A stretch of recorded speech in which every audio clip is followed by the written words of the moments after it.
Bonjour tout le monde, j'espère que vous allez bien. Bienvenue à un autre épisode de Satya, le podcast d'Idolem Villeray. Puis comme vous le savez, rendu là, on fait une série sur l'Académie des chakras. Donc à chaque semaine, on aborde un chakra différent. Puis cette semaine, on aborde le 6e chakra qui est Ajna Chakra, le chakra du 3e œil. Donc je suis avec Marie-Lou, c'est avec toi que je vais discuter aujourd'hui. Comment tu vas? Bonjour, ça va bien, toi? Ça va. Fait Ajna aujourd'hui, c'est vraiment un beau chakra. On avait demandé au prof de choisir les chakras sur lesquels on voulait travailler. Puis Ajna, ça faisait partie de mon top 3. Puis toi aussi? Toi aussi, hein? Ouais. Je pense on a les mêmes top 3. On avait le même top 3. Fait que Ajna, c'est vraiment un beau chakra. Je pense que les deux, ils nous intéressent beaucoup. Est-ce que tu avais envie de débuter par juste nous dire comme en quelques mots, c'est quoi le chakra du 3e œil pour toi? Oui, donc...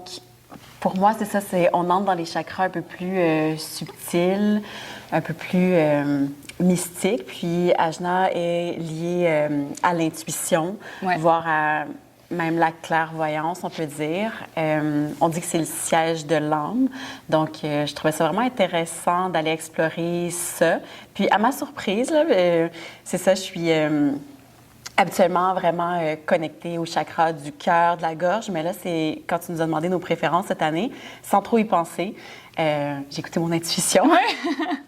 Puis c'est vraiment Ajna qui a surgi puis que j'avais envie d'explorer lors de l'atelier. Donc, je suis allée avec ça. Mais c'est tellement drôle parce que moi aussi, normalement, je suis vraiment Anata. Je l'ai dit dans le podcast sur le chakra du cœur, je suis comme, c'est mon préféré, même si on ne devrait pas avoir de préféré.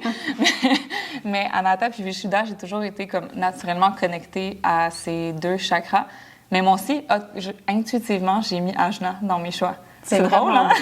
C'est vraiment drôle, on est connectés. On dirait qu'on cherche à se connecter à notre intuition, mais en fait, c'est ça. Est-ce que tu te sens, toi, une personne intuitive dans la vie? Est-ce que tu te décrirais comme intuitive ou, justement, Ajna t'intéresse parce que c'est quelque chose que tu veux apprendre à un peu plus développer ou écouter, ton intuition? Bien, c'est ça. J'aime ça parce que tu l'as divisé en deux. Donc, la première réponse, c'est oui. Je me considère comme quelqu'un d'intuitif. Je trouve qu'en général, j'ai une bonne intuition, puis je suis en connexion avec mon intuition, mais c'est ça. Est-ce que je la suis toujours? Tu sais, des fois, c'est ma tête qui va prendre le dessus. Des fois, tu as ta petite voix intérieure, comme on appelle, tu as ton intuition, mais tu vas quand même rester dans le chemin qui est tracé, dans lequel tu es déjà. Donc, je sens que je suis connectée à mon intuition, mais des fois, c'est juste de peut-être plus l'écouter. Donc, c'est peut-être ça aussi qui m'appelle dans Ajna. Oui, parce que quand je lisais un petit peu sur Ajna pour me préparer à notre discussion, c'était vraiment... Ajna, c'est beaucoup de choses. C'est connecté aussi à la visualisation, à l'imagination, à l'ouverture d'esprit. Puis, c'est vraiment 3e œil parce que ça implique une vision. Mais vraiment une vision connectée à l'intuition. Fait que c'est pas une vision avec les yeux, mais c'est une vision qui est beaucoup plus subtile. Comme tu as bien dit, là, qui est dans l'énergétique, j'ai envie de dire. Puis, c'est une vision qui est non conditionnée. Fait que non conditionnée par notre passé, par nos attentes, puis par, comme tu as si bien dit, le chemin qui est déjà tracé.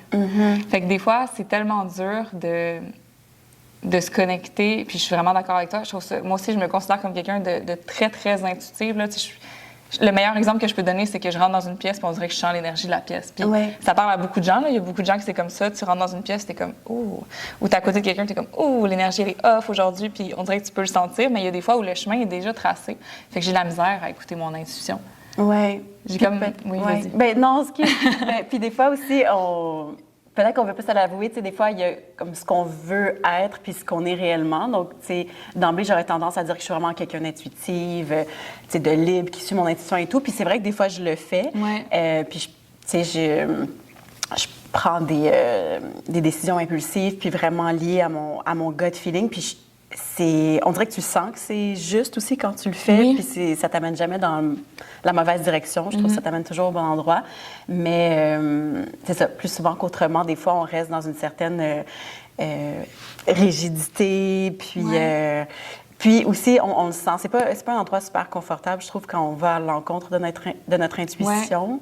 Oui, on le sent, mais c'est ça, en plus, c'était ma prochaine question. Je voulais dire comment comment écouter cette intuition-là? Parce que c'est tellement particulier, intime, personnel, que c'est dur de mettre en mots qu'est-ce que c'est une intuition, qu'est-ce que c'est être une personne intuitive. Parce que, justement, l'intuition de Ajna, c'est non conditionné. Fait que c'est non conditionné par les attentes. Mais quand tu as travaillé là, pour quelque chose, là, puis que ça fait longtemps que tu bûches, puis que tu travailles, tu es dans un projet, mais que ton intuition t'amènerait ailleurs, on dirait que quand même, c'est dur de sortir de l'attente des résultats de tout le travail que tu as mis, tu sais. Fait que comment tu écoutes cette intuition? Est-ce que... Oui. C'est dur là, à mettre en mots. Parce que aussi, je pense qu'on partage aussi peut-être ce trait de personnalité, un petit côté perfectionniste. Non.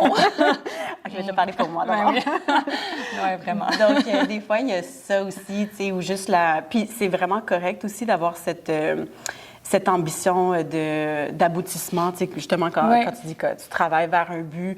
Tu sais, je pense aussi qu'il faut faire la part des choses, là. Des fois, je pense que c'est bien de se rendre au bout de quelque chose, d'avoir le sentiment de complétion, même si, bon, ton cœur t'amènerait ailleurs. Tu sais, je pense que... Puis des fois, ça aide à accepter aussi quand les choses aboutissent pas. Dans le sens où quand je vais j'ai travaillé, j'ai tout donné, je vais jusqu'au bout d'une chose, puis là, je suis comme, hey, ça aboutit pas, j'ai donné tout ce que je pouvais, OK, j'accepte. Oui. Je sens que c'est mieux, je pense que ça va plus m'apporter de laisser aller puis de mettre mes énergies sur autre chose. C'est comme plus facile d'accepter, en fait, que c'est peut-être pas le chemin à prendre. Oui, oui. De pas rester trop dans cette rigidité, là, tu sais, puis dans... donc de réévaluer tes buts, tes aspirations. Mais là, j'ai pas répondu à ta question. Non, mais c'est moi, mais je pense que c'est ça. On ouvre toujours plein de parenthèses quand on parle, mais je pense que la première... Selon mon opinion, la première chose à faire, c'est de créer de l'espace pour permettre ce silence. Je pense que c'est vraiment de diminuer les distractions, les bruits ambiants. Là. Je parle pas juste de bruit, là, de son, mais c'est facile, je trouve, aujourd'hui, de toujours attraper notre selle dès qu'on a comme une seconde à perdre. Donc, de vraiment faire de la place au silence, à l'immobilité. Je pense que c'est ça qui nous permet de retrouver cette connexion avec soi, parce que si on est toujours distrait, toujours occupé à faire quelque chose, ben t'es dans l'automatisme, puis t'es pas dans tes pensées, puis dans il n'y a pas la conscience. Puis la conscience, c'est pas exactement le mot que je veux dire, parce qu'en français, conscience, c'est comme un terme qui est pas... En anglais, il y a consciousness, puis awareness. J'ai toujours trouvé que le mot conscience rendait pas compte de ces deux terme-là, mais on l'utilise en français pour parler autant de consciousness puis de awareness. Mais dans ce cas-ci, j'ai vraiment envie de parler de awareness, being aware. Peut-être une présence. C'est ça, exact.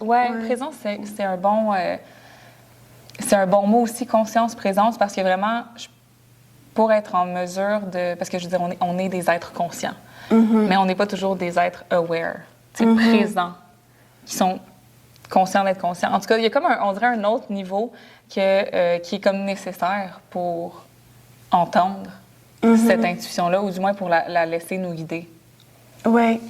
Puis, je suis vraiment d'accord avec ce que tu dis, parce que peut-être mon petit background comme de psycho, il y a la conscience, mais justement aussi, Ajna, comme je disais, c'est un peu plus mystique, puis tu veux aussi laisser ressurgir l'inconscient aussi. Je trouve que, tu sais, moi, j'adore rêver, par exemple, puis analyser, c'est juste prendre un moment le matin puis juste revoir mes rêves, voir s'il y a des messages à travers ça. Aussi, je suis vraiment pas experte dans ce domaine-là, loin de là, mais je suis beaucoup intéressée aussi au tarot pour la même raison, faire ressurgir un peu l'inconscient. Puis des fois, ça peut... c'est ça, créer des liens puis faire ressortir aussi une forme d'intuition. Les rêves, c'est tellement intéressant. En plus, j'avais envie de te demander, parce que Ajna, c'est visualisation, imagination, puis les rêves, c'est pas tout le monde qui rêve beaucoup. Je pense que tout le monde rêve, mais pas de la même manière.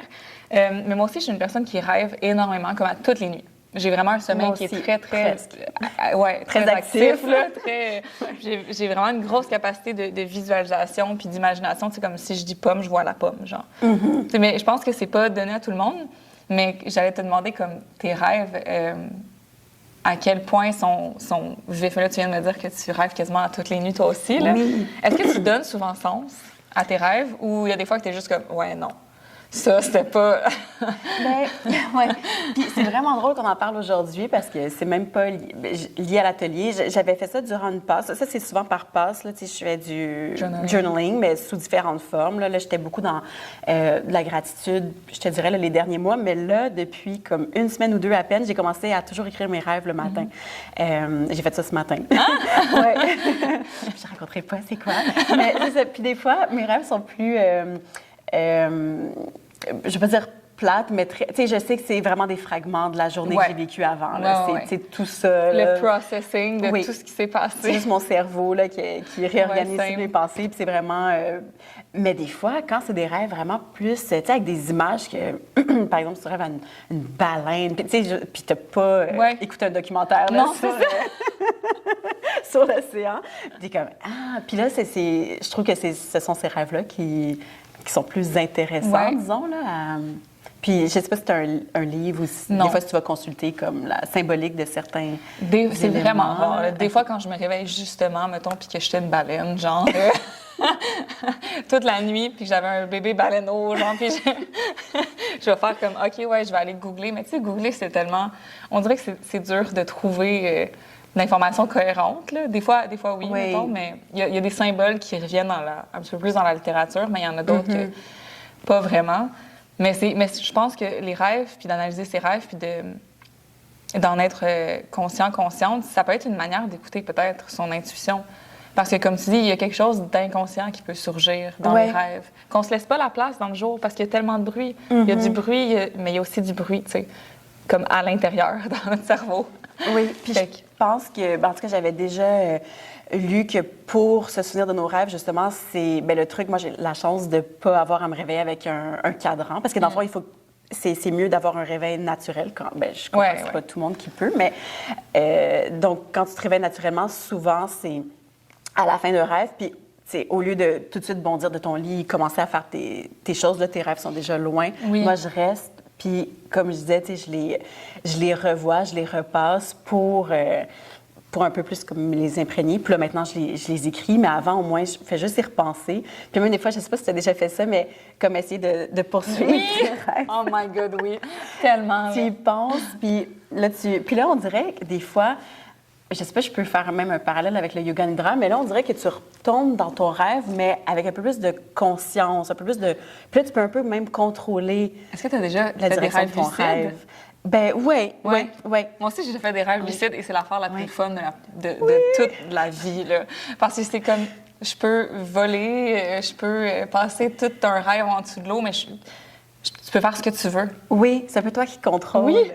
C'est tellement le fun, ça m'est pas arrivé souvent, mais les fois que ça m'est... Ouais, c'est quand même, tu sais, c'est quand même quelque chose d'assez... c'est un pouvoir quasiment, là, on dirait. Moi, ça me fait penser, je sais pas si tu as connu les livres, mais à la fin du chapitre, ça disait, là, tu peux faire ça ou ça. Oui, les livres avec des choix. Tu avais des choix, là. On dirait que je me sens un peu comme ça dans mon rêve parce que, tu sais, je sais que c'est moi un peu qui décide, là, qui contrôle, mais en même temps, c'est comme tout l'imaginaire, c'est mon subconscient qui le crée, mon inconscient, qui le crée. Oui. Donc, Ah non, mais ça, c'est vraiment particulier. Ça m'est pas arrivé souvent, mais il y a une fois que je me souviens que la première chose que j'ai faite, c'est voler. Ça, je suis allée m'asseoir sur un nuage. Non! Oui. J'ai un hydra, d'ailleurs, que c'est un nuage. C'est comme, le nuage, il descend, tu t'assois sur le nuage, tu montes tout le bruit du monde. Plus tu montes, moins il y a de bruit, tu sais. Tout le bruit s'effrite, puis là, il n'y a plus de son. Plus de son du tout. C'est parce que j'ai fait ce rêve-là. Que je montais je volais, puis je m'assoyais sur un nuage, puis j'entendais plus de bruit. Ah, wow! C'est tellement un beau moment. Moi aussi, des fois, j'ai déjà amené aussi l'idée de comme marcher sur des nuages dans mes yoga nidra parce que quand j'étais jeune, je pensais qu'on pouvait marcher, tu sais, qu'il y avait moins de texture aux nuages. Puis mon rêve, c'était d'un jour pouvoir marcher sur les nuages. Donc, j'offre ce rêve en yoga nidra. Oui, des images qui nous ont parlé. C'est vraiment particulier, le yoga nidra, parce que ça permet un peu ça, de faire comme... Parce que le yoga nidra, on en a un petit peu parlé dans un autre podcast, mais c'est au cas où vous n'auriez pas regardé ce podcast-là, c'est l'idée d'amener le plus possible la conscience proche ou vers ou dans l'inconscient, de trouver l'espace entre le sommeil et l'éveil. Fait qu'il y a vraiment ce feeling-là, le feeling du yoga nidra, que t'es comme un peu comme dans un sommeil lucide. Mm-hmm. Parce que tu t'entends encore la prof parler, conter l'histoire, raconter les étapes, etc. Mais il y a comme cet état de suspension. Puis c'est vraiment dur à décrire. C'est un état de bliss. En anglais, c'est quoi le mot en français? Pas paradis, mais... Bliss. Pas émerveillement non plus. Il y a des mots qui se traduisent pas perfectement, puis parfaitement, je veux dire. Ouais. Mais en tout cas, cet état, c'est vraiment difficile à décrire, mais j'ai l'impression que c'est un peu cet état de suspension-là entre le sommeil et l'éveil où tu arrives quand même à être consciente. En fait, l'idée, c'est de rester consciente dans cet état-là, puis de déposer une intention plus profonde de soi. Mais ça peut être une manière aussi... Puis dans mes yoga nidra, je sais pas si ça te fait ça, toi, des fois, mais comme moi, quand je pratique, comme cliente, pas quand j'enseigne, le yoga nidra, moi, il y a plein de choses d'autres qui apparaissent là, dans l'histoire. Là. Comme, je scie un champ, mon chien va être là puis va courir dans le champ. Ou genre, il y a plein d'autres petits symboles aussi comme ça qui émergent. Que je suis comme, intuitivement, il y a quelque chose qui s'est créé. Genre. Oui. Je prends pas assez de temps pour marcher mon chien, pour jouer avec. T'sais, on dirait que c'est comme des signes comme ça que, sur le coup, ça pourrait vouloir rien dire, comme les rêves, mais qu'au final, il y a peut-être quelque chose, tu sais. Oui, peut-être un message à percevoir à travers ça. Oui. Le yoga nidra, pour vrai, je suis fan. Oui, moi aussi. Parfois, je m'endors, c'est un aveu. Mais non, mais c'est sûr. Ça fait vraiment partie de la game. Je suis capable d'y aller jusqu'au bout, oui. Ça fait partie de la game. Il y a des fois que c'est le meilleur yoga nidra de ta vie, puis t'es comme, je veux jamais que ça finisse. Puis il y a d'autres fois que moi, j'ai mal partout. Parce que le fait de rester immobile pendant 30, 40 minutes, ton corps, il est comme... Oui. Les premiers yoga nidra, personne on peut revenir à Ajna, ou pas, mais j'avais vraiment mal à l'arrière de la tête. Donc, quand je l'enseigne, je mets le focus là, sur... En tout cas, je conseille, mais ça, après ça, c'est mon corps. Mais en tout cas, on a tous et toute une tête lourde, là, je pense. Puis on s'en rend compte quand ça fait comme 30 minutes que t'as la tête sur une surface dure. Là. Donc, je conseille vraiment de mettre une serviette ou un chandail derrière la tête. Là, parce que moi aussi, au début, j'arrivais pas à être confortable, à bien le vivre là, à cause de ça. Mais bon. Oui. Mais yoga nidra, ça peut être les rêves, analyser ses rêves. Yoga nidra, ça peut être une manière de prendre conscience de cette fibre intuitive. La méditation aussi.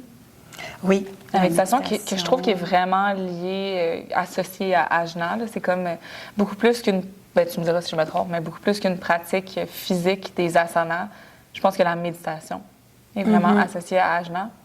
Oui. Est-ce que tu médites? Oui. Question piège. T'es une prof de yoga, t'es obligée de méditer? Je me dis plein d'aveux. On apprend à connaître Marie-Lou aujourd'hui. À travers ce court podcast. Parce qu'encore une fois, je disais, il y a des fois ce qu'on aspire à être puis ce qu'on est réellement. Puis moi, j'ai toujours vraiment struggle, eu de la difficulté à méditer parce que dans ma tête de perfectionniste, méditer, c'est ne penser à rien, créer le vide total. Donc, ça m'aide de me dire que c'est plutôt de laisser les pensées venir, aller et venir, sans s'attacher à aucune d'elles, puis essayer de les élaborer. Donc, c'est vraiment... Moi, souvent, une image aussi que j'aime donner dans mes cours, c'est d'imaginer nos pensées comme des nuages qui défilent dans un ciel, puis juste essayer d'éclaircir un petit peu plus notre ciel, pour que notre ciel devienne de plus en plus bleu clair. Puis c'est ça que j'imagine, c'est dans l'état qu'on veut atteindre, là, de sérénité, puis de juste comme vraiment créer de l'espace. Là. Donc, mais c'est normal, là, les nuages vont continuer à circuler. C'est la fonction du cerveau, là, de créer des pensées aussi. Fait que c'est comme utopique un peu de s'imaginer qu'on va faire le silence complet dans tout ça. Mais comme tu dis, de créer de l'espace. De dégager un peu le ciel. Moi, j'aime l'idée des vagues aussi, parce que le cerveau, c'est récurrent, comme des vagues, ça produit toujours des pensées. Mais il y a un moment donné où, il y a une marée haute, puis il y a une marée basse, puis ça se calme, puis, tu peux apprendre à, comme... C'est ça, calmer. J'ai pas de meilleur mot. Ouais. calmer le flux des pensées. Tout adoucir ça. Puis comme n'importe quoi, ben, peut-être que ça vient plus naturellement chez certaines personnes que d'autres, mais comme n'importe quoi, c'est avec la pratique. Puis c'est ça, puis de juste vivre. Des fois, c'est juste un 30 secondes que tu vas réaliser après, hey, là, c'était vraiment, wow, j'ai atteint un état. Tu sais, parce que c'est pas vrai que pendant 15 minutes, là, je peux rester dans cet état. 15 minutes, puis, c'est beaucoup, là, pour une méditation qui n'est pas guidée. Tu sais, juste méditer par soi-même. Je pense, moi, je suis pas encore, c'est très, très rare que je médite par moi-même. Je suis vraiment fan de méditation guidée. Yoga Nidra, j'en ferais tous les jours si je pouvais, comme j'aime vraiment ça, mais méditation, faut que ce soit guidé. Puis c'est là que j'ai eu les meilleurs résultats, là, même si tu fais pas la méditation pour l'atteinte précise d'un but, mais comme les moments où j'ai senti que j'étais le plus dans la présence, puis j'ai réussi à calmer le plus possible le flux des pensées, c'était quand c'était guidé par quelqu'un. Parce que j'ai l'impression que j'ai réussi à m'abandonner, en fait, à cette personne-là. Oui, tu te laisses bercer. Oui, qui, je sais, va me guider, puis, tu sais, je sais pas, on dirait que méditer, c'est tellement dur. J'ai vraiment pas une pratique constante de méditation. Bien, pour les longues méditations, moi, plus longues, si on parle de 15 minutes, je préfère aussi une méditation guidée. Quoique j'essaie de le faire de plus en plus par moi-même, mais sinon, j'aime ça juste m'arrêter 5 minutes, des fois en début de journée, en fin de journée, puis je le fais pas à tous les jours, mais j'essaie de le faire de plus en plus régulièrement pour juste m'asseoir avec moi-même. Tu sais, quand je parlais de créer cet espace, là, on peut appeler ça de la méditation, on peut juste appeler ça comme ne rien faire pendant un moment. Juste m'asseoir, respirer, être seule avec mes pensées, avec moi-même. Je trouve juste ça, c'est ça, important de faire ça. Puis il y a des fois que je sens que ma tête est vraiment agitée, je pense à plein de choses, puis c'est correct. Puis il y a d'autres moments que je me sens juste calme, sereine, puis c'est bien aussi. Là. Donc, de juste aussi, tu sais, prendre conscience de comment je me sens. Oui, vraiment cultiver la présence. Pour reprendre des mots qu'on utilise depuis tantôt. Oui, puis même dans mes cours de yoga aussi, tu sais, j'aime bien, à chaque pratique, juste être dans la montagne, Tadasana, 3-5 respirations. Puis je le dis, tu sais, c'est correct si on veut boire une gorgée d'eau, c'est correct si on a besoin de replacer, oups, peut-être qu'il ne faut pas que je touche le micro, de replacer notre camisole. Mais après ça, tu sais, juste au moins 2-3 respirations immobiles. Tu sais, même chose aussi, Shavasana, c'est une forme de... Oui. Ça peut définitivement être considéré comme une forme de méditation. Je veux dire, la méditation, ça n'a pas besoin d'être une posture siddhasana, bien droit. Quoique, pour moi, il y a vraiment une vertu à ça, là, puis c'est mon opinion personnelle, là, parce que, justement, souvent quand... Attends, je suis sur du coq à l'âne. C'est vraiment correct. Shavasana, je trouve que c'est beaucoup plus accessible comme manière de méditer. Puis en plus, tu as bougé ton corps avant. Fait que tu n'as plus l'urgence de bouger. Puis tu peux vraiment t'installer à l'intérieur. Mais je trouve qu'il y a vraiment une vertu à s'asseoir dans une posture plus classique de méditation. Puis, tu sais, j'aurais pas dire ça, là, mais comme d'avoir mal un peu au dos, d'avoir un peu mal à la nuque, de sentir que ton corps est lourd, de sentir que ta colonne s'affaisse, de la redresser, de sentir que ta respiration... Moi, je respire mieux debout ou couché qu'assis. Assis, je sais pas pourquoi, c'est un peu plus difficile pour moi d'aller chercher plus d'amplitude au niveau de la respiration. Mais de prendre conscience de toutes ces petites choses-là, mais de prendre conscience à quel point c'est temporaire. Puis à partir du moment où tu vas rebouger, ça va être parti. Ça n'existe plus, c'est temporaire. Fait que d'une perspective de quelqu'un qui a des douleurs chroniques, on dirait qu'il y a vraiment une vertu pour moi à faire comme, hey, là, je suis assise, ça fait 5 minutes, puis j'ai déjà mal au dos. Mais comme je respire, je prends conscience de la douleur. Est-ce que je suis capable de la laisser partir, de ne pas m'y accrocher? Ça. On fait souvent ça avec les pensées, mais avec le corps aussi, c'est vraiment faisable. Là, il y a quand même on a quand même un certain contrôle sur tout ça. Fait que en tout cas, pas tout le temps, là, pas à cultiver la douleur, c'est pas ça que je conseille ici, mais des fois, c'est l'inconfort peut-être plus. Puis c'est ça, comment travailler à aller passer par-dessus ça. Puis c'est ça parce que... Puis même la laisser aller, parce que c'est vraiment possible de le laisser aller. Ça, c'est ton corps qui t'envoie un signal.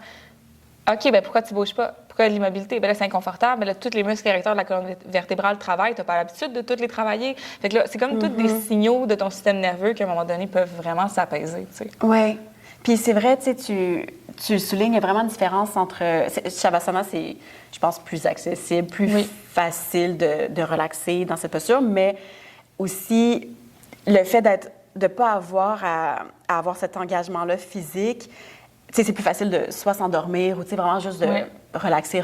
Mais je trouve que d'être en tailleur ou en lotus, ça garde aussi ta conscience un peu plus éveillée, vu que ton corps est comme plus éveillé aussi, plus engagé. Puis, tu sais, c'est ça qu'on apprend aussi dans nos formations de yoga, qu'en fait, les postures, les asanas, leur but principal, c'est de pouvoir tenir une posture de méditation longuement, plus confortablement, là, parce qu'on le réalise pas au départ, mais c'est juste être assis comme ça. Mon Dieu, c'est engageant, là. C'est pas facile, puis c'est pas accessible à tout le monde, mais on pense que c'est la posture la plus simple. Mais, non, ce n'est pas nécessairement. Mais avec la pratique des asanas, justement, ça travaille notre posture pour être capable de méditer. Oui, dans les Yoga Sutras, asana, c'est la posture assise. C'est la posture de méditation. Il y a un asana, une asana, je ne sais pas si c'est... mais il y en a juste une posture, puis c'est la posture assise. Fait que ça montre que, tu sais, je veux dire, il y a plein... Le yoga, c'est comme 1000 traditions différentes, c'est pas une chose, mais les Yoga Sutras, c'est un peu ce qui est comme mainstream, là, le plus traditionnel, si on veut. C'est la posture assise. C'est plus tard que les postures viennent, tu sais, pour justement aider les gens à s'asseoir. Parce que c'est tellement... c'est beaucoup. Fait que, tu sais, méditer, c'est aussi toute une tâche. Oui, même en tant que prof de yoga, on peut témoigner que c'est ça. C'est pas... mais après ça dépend de tes attentes, parce qu'on dit que c'est pas facile, mais c'est ça dépend juste de... Puis en plus, l'idée, c'est de le faire sans attente. Un peu comme Ajna, avoir une intuition qui n'est pas conditionnée. Non conditionnée. Tu fais la boucle. Je fais la boucle. Good job.